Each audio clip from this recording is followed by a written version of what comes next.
Innal hamdalillah nahmaduhu wa nasta'inuhu wa nastaghfiruh wa natubu ilaihi wa na'udzu billahi min shururi anfusina wa sayyiati a'malina.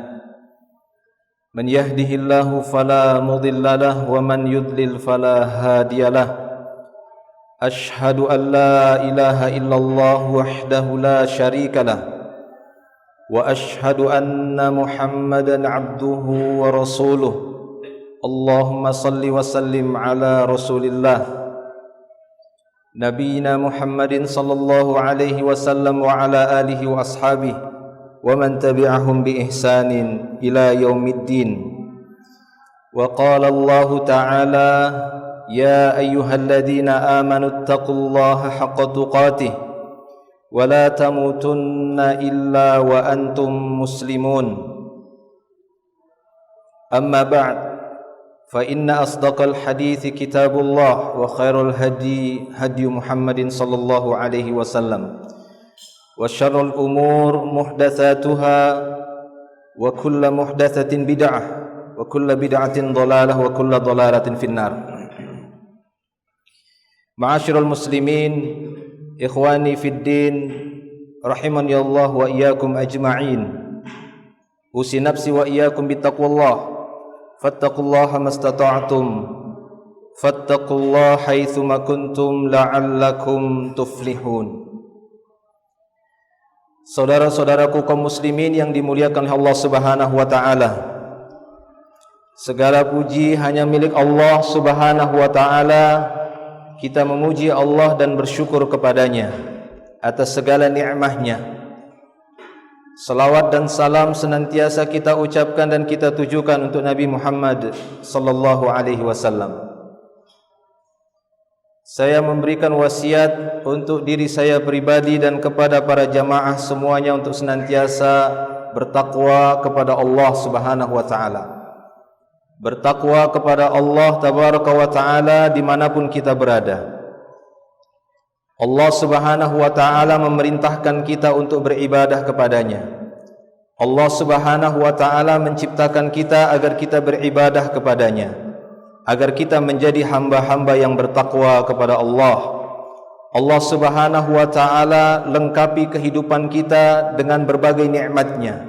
Apa yang ada di muka bumi ini, apa yang diturunkan oleh Allah Ta'ala dari langit, apa yang dikeluarkan oleh Allah Subhanahu wa Ta'ala dari bumi ini, semua untuk manusia agar memudahkan mereka beribadah kepada Allah di dalam hidup mereka, sehingga mereka menjadi hamba-hamba yang bertakwa kepada Allah Subhanahu wa Ta'ala.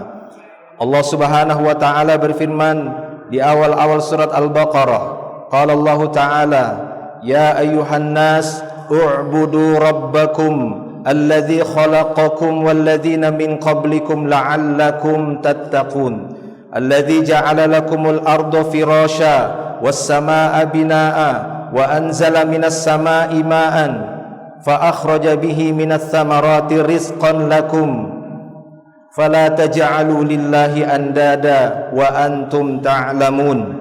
Kata Allah Subhanahu wa taala, wahai manusia, u'budu rabbakum, sembahlah Rabb kalian, beribadahlah kepada Rabb kalian, alladzi khalaqakum, dialah yang telah menciptakan kalian dan yang telah menciptakan orang-orang sebelum kalian.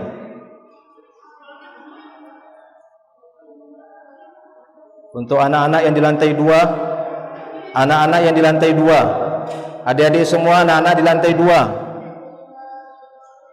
anak-anak yang di lantai 2 dengarkan khutbahnya. Duduk tenang, dengarkan khutbah.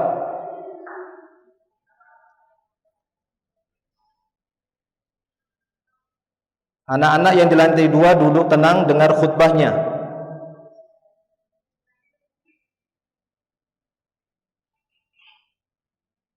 Allah Subhanahu wa taala berfirman di dalam surat Al-Baqarah bahwasanya Dia menyeru manusia agar manusia beribadah kepada Allah Subhanahu wa taala, karena Dia yang telah menciptakan kalian dan yang telah menciptakan orang-orang sebelum kalian.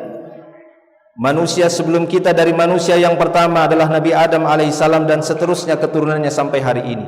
diperintahkan semuanya untuk beribadah kepada Allah Subhanahu wa taala. Kata Allah Subhanahu wa taala di akhir ayat itu, la'allakum tattaqun, agar kalian bertakwa kepada Allah Subhanahu wa taala. Maka ketinggian takwa seseorang, maka ini akan sebanding dengan ketinggian ubudiyah dan ibadahnya. Manusia yang paling bertakwa, maka dialah manusia yang paling bagus ibadahnya. Manusia a'badun nas wa huwa atqan nas. Man atqan nas huwa a'badun nas. Ini dua hal yang akan sebanding terus. Ketika semakin kuat ketakwaan seseorang, maka semakin tinggi ibadahnya, ubudiyahnya kepada Allah Subhanahu wa taala. Oleh karena itu Nabi SAW menyebutkan bahwasanya ciri ketakwaan adalah dengan menjauhi larangan-larangan Allah, terutama larangan yang sampai kepada derajat tingkat keharuman. Menjauhi hal-hal yang diharamkan oleh Allah merupakan salah satu ciri seorang mendapatkan a'badun nas, manusia yang paling tinggi ibadahnya. Dalam sebuah hadis Nabi SAW bersabda, ittaqil maharim takun a'badan nas. Tinggalkanlah, jauhilah perkara-perkara yang haram, niscaya engkau akan menjadi manusia yang paling bagus ibadahnya, paling tinggi ibadahnya dari manusia yang lain di hadapan Allah Subhanahu wa taala. Maka pantaslah para ulama menyebutkan apakah itu ketakwaan. Kata mereka, ketakwaan adalah dengan meninggalkan larangan-larangan Allah, terutama larangan yang haram, dan menjalankan perintah-perintah Allah. Ketakwaan tidak hanya dibatasi dengan menjalankan perintah, tapi menjauhi larangan-larangan Allah. Dan Nabi kita SAW dalam hadisnya tadi menjelaskan bahwasanya ketika seorang menjauhi hal-hal yang diharamkan oleh Allah, kamu akan menjadi manusia yang paling tinggi ibadahnya. Ittaqil maharim, jauhilah perkara-perkara yang haram, takun a'badan nas, kau akan menjadi manusia yang paling bagus ibadahnya kepada Allah Subhanahu wa taala. Itulah dia ketakwaan. Semakin tinggi takwa seseorang, semakin menjauh dari larangan-larangan Allah, semakin melaksanakan perintah-perintah Allah, semakin bertakwa, maka disitulah semakin tinggi ibadahnya, ubudiyahnya, penghambaannya kepada Allah Subhanahu wa ta'ala. Demikian pula sebaliknya, ketika seorang menjauhi nilai-nilai ketakwaan, mulai melanggar larangan-larangan Allah, dan semakin banyak pelanggaran yang dia lakukan, semakin banyak keharaman yang dia langgar, semakin banyak keharaman yang dia kerjakan, semakin jauh dia dari perintah-perintah Allah, terlebih lagi perintah yang wajib, maka semakin rendah takwanya, bahkan hilang ketakwaannya, maka akan semakin hilang nilai ubudiyahnya. Maka dia tidak dikatakan seorang hamba Allah yang benar-benar menghambakan diri kepada Allah, tapi dia seorang hamba yang pembangkang, seorang hamba yang durhaka kepada Allah Subhanahu wa ta'ala. Demikian juga para jamaah milik Allah Subhanahu wa ta'ala, bahwasanya meninggalkan yang diharamkan merupakan bagian dari ketakwaan dan bagian dari kemuliaan hidup seorang mukmin. Di dalam hadis Nabi SAW bersabda, fattaqullah wa ajmilu fit talab, akhdhul halal wa tarkul haram. Kata beliau SAW, bertakwalah kalian kepada Allah, perbaguslah di dalam mencari penghasilan. Wa ajmilu fit talab, perbaguslah di dalam mencari penghasilan. Akhdhul halal, ambillah yang halal saja, kata Nabi SAW. Wa tarkul haram, tinggalkan yang haram.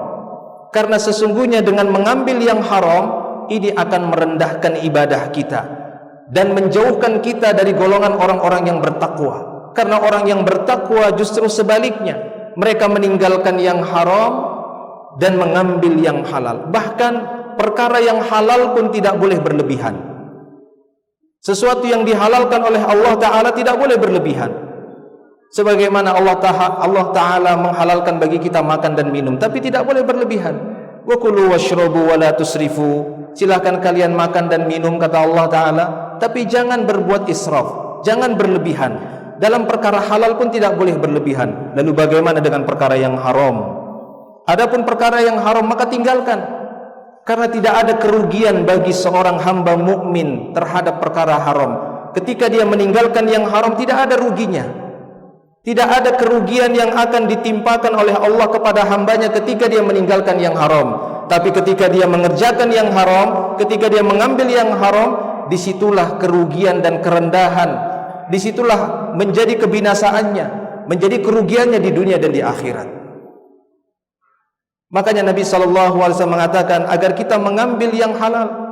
Fa'ajmilu fit talab, perbaguslah di dalam mencari ma'isyah kalian, mencari penghasilan kalian. Ambillah yang halal. Ketika kita mengambil yang halal pun tidak boleh berlebihan, dan tinggalkan yang haram, karena sesungguhnya keharaman yang telah diharamkan oleh Allah Subhanahu wa taala itu akan merusak ibadah kita, akan merusak nilai ketakwaan kita, akan semakin jauh kita dari orang-orang yang bertakwa, yang tinggi ketakwaannya di hadapan Allah Subhanahu wa taala. Aqulu qauli hadza astaghfirullah li wa lakum wa lisairil muslimin innallaha ghafurur rahim fa'tabiru ya ulil albab.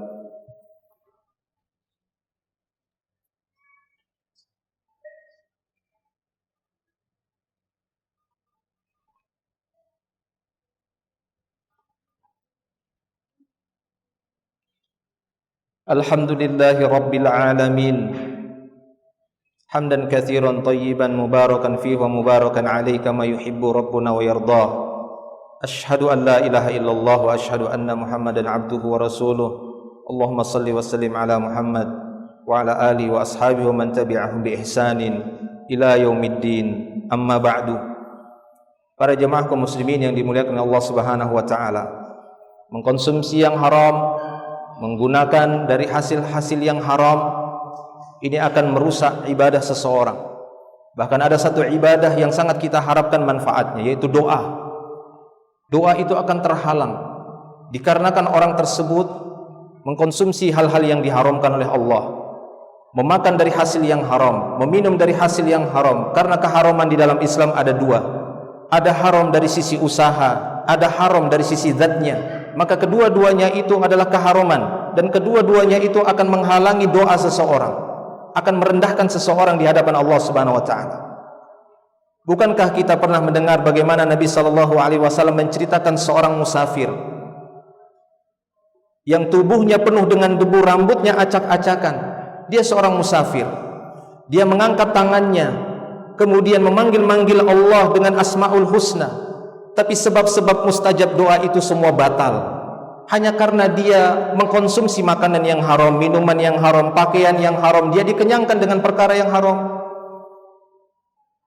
Nabi SAW pernah menceritakan, summa dzakara ar-rajula yutilus safar ash'atha akhbar yamuddu yadayhi ila sama ya rabbi ya rabbi. Beliau menceritakan seorang yang musafir, begitu panjang safarnya, padahal Nabi mengatakan ciri-ciri doa yang mustajab adalah seorang musafir. Di antara sebab mustajabnya doa, seorang hamba mengangkat kedua tangannya. Doa itu lebih mustajab ketika menyebutkan nama-nama Allah. Walillahil asmaul husna fada'uhu biha. Lihatlah Rasulullah menceritakan ciri-ciri itu ada pada orang tadi. Dia seorang musafir, yamuddu yadai, dia membuat seperti mud, menghadapkan tangannya ke atas langit. Dia panggil nama Rabbnya, ya Rabbi, Rabbi, Tuhanku, Rabbku, Rabbku. Tapi apa kata Nabi SAW? Wa mat'amuhu haram, makanannya haram. Wa mashrabuhu haram, minumannya haram. Wa malbasuhu haram, pakaiannya haram. Wa ghudhiya bil haram, perutnya dikenyangkan dengan perkara yang haram. Fa anna yustajabalah, kata Rasul, bagaimana mau diijabah doanya? Padahal dia sudah melakukan sebab-sebab mustajabnya doa. Dia sudah mengangkat kedua tangannya, yang kata Rasulullah ketika seorang hamba mengangkat kedua tangannya, Allah malu untuk tidak mengabulkan. Malu Allah tidak mengabulkan, tapi tidak dikabulkan oleh Allah. Sulit dikabulkan oleh Allah Subhanahu wa taala dikarenakan dia mengkonsumsi makanan yang haram, minuman yang haram, pakaiannya haram, perutnya dikenyangkan dengan perkara yang haram. Bagaimana doanya diijabah? Bagaimana doanya dikabulkan? Belum lagi ancaman neraka bagi orang-orang yang dalam tubuhnya tumbuh perkara yang haram, tidak akan dimasukkan ke dalam surga. La yadkhulul jannata jasadun ghudhiya bil haram, tidak akan masuk ke dalam surga, kata beliau sallallahu alaihi wasallam, jasad yang pada jasad itu dikenyangkan dengan perkara yang haram. Kullu jasadin nabata min suhtin fannaru aula bih. Setiap jasad yang tumbuh di dalamnya dari perkara yang haram, neraka lebih utama bagi jasad itu. Fa na'udzubillah min adzabin nar. Maka para jemaah milik Allah Subhanahu wa taala, tidak ada pilihan yang lain dan tidak ada kesulitan bagi seorang hamba mukmin untuk meninggalkan yang haram. Tidak ada kerugian pada perkara yang haram. Kerugian itu ketika seorang mukmin mengerjakan perkara yang haram, maka dia akan merugi. Doanya akan ditahan oleh Allah Subhanahu wa taala. Derajatnya direndahkan oleh Allah, ibadahnya akan rusak, ketakwaannya akan rusak, dan akan banyak dia terputus dari keberkahan hidup di dunia dan di akhirat. Oleh karena itu pilihannya adalah mengambil yang halal dengan kebutuhan kita dan meninggalkan yang haram, menjalankan perintah Allah dan menjauhi yang haram. Niscaya kita akan menjadi hamba yang benar-benar tinggi ibadahnya dan ketakwaannya di hadapan Allah Subhanahu wa taala. Allahumma salli ala Muhammad wa ala ali Muhammad kama sallaita ala Ibrahim wa ala ali Ibrahim innaka Hamidun Majid. Allahumma barik ala Muhammad wa ala ali Muhammad kama barakta ala Ibrahim wa ala ali Ibrahim innaka Hamidun Majid. Allahumma ighfir lana walil muslimin wal muslimat wal mu'minin wal mu'minat al ahya' minhum wal amwat innaka antal ghafurur rahim. Rabbana zalamna anfusana wa illam taghfir lana wa tarhamna lanakunanna minal khasirin. Rabbana la tuzigh qulubana ba'da idh hadaitana wa hab lana min ladunka rahmah innaka antal wahhab ya muqallibal qulub tsabbit qulubana ala dinika wa ta'atik. Allahumma inna nas'aluka salama fid dunya wal akhirah. Allahumma inna nas'aluka al jannah wa na'udzubika minan nar. Rabbana atina fid dunya hasanah wa fil akhirati hasanah wa qina adzaban nar. Wa sallallahu wa sallama ala nabiyyina Muhammadin wa ala alihi wa sahbihi ajma'in. Akhiru da'wana alhamdulillahi rabbil alamin. Aqimus shalah.